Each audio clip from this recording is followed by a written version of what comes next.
Hi, my name is Dan Tomcik, and I'm here at Touchstone Center for Crafts at our Naboragama Woodkiln. And I would like to talk to you a little bit today about how we load the kiln, start the fires, and keep it going in order to get the pots that we desire. This is the door on the kiln. There's one of two, and we take the pots and we set them inside on shelves that look like this, and these are made out of silicon carbide material, and no matter how hot they get in the kiln, they won't melt or warp or crack, and they keep our pots safe.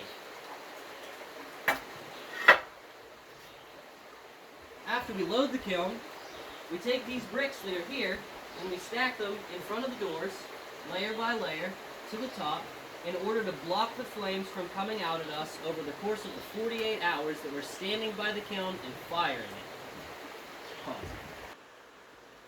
This is the front of the kiln, and also where the primary air ports are.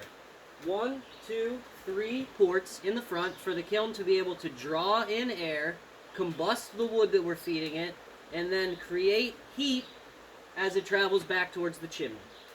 In the beginning of the firing, we'll make little campfires in each one of these 3 slots, start the fire, and sit and tend to the fire overnight for about 6 to 8 hours in order to heat up everything and push out all the moisture and make sure that we're going to have a great firing.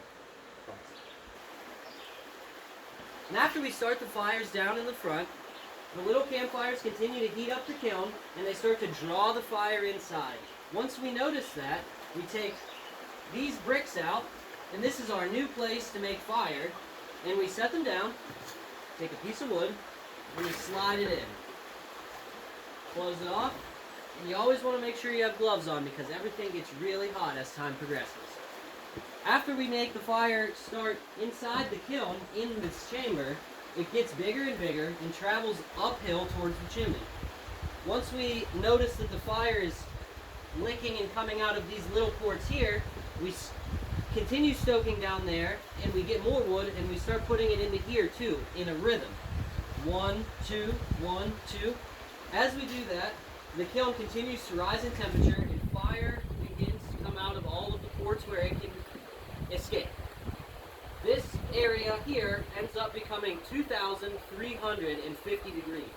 And you may be wondering how we know what temperature it is whenever it's so hot inside.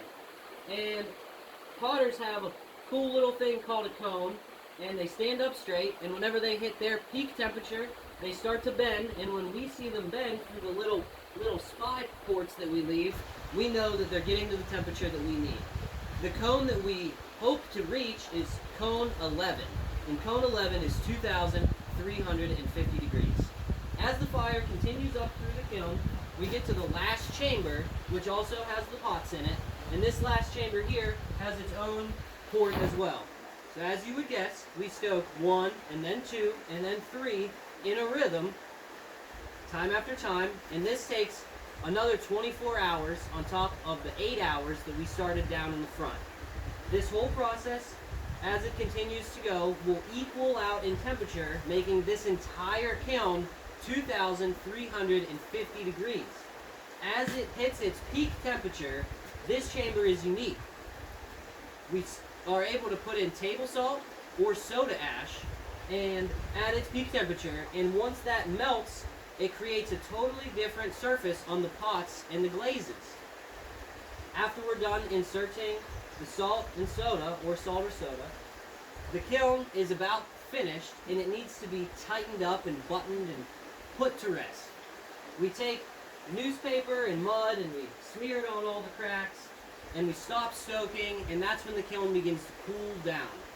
That process of cooling takes an entire week, and during that week, all the potters that are involved are really excited to see the pots that are inside. As we talk about finished pots, come inside with me into the studio and check it out. I have some finished pots to talk to you guys all about and how they got the surfaces that they got, and I'd like to show you how to make some pots on the pottery wheel. So, come along with me and we'll check it out.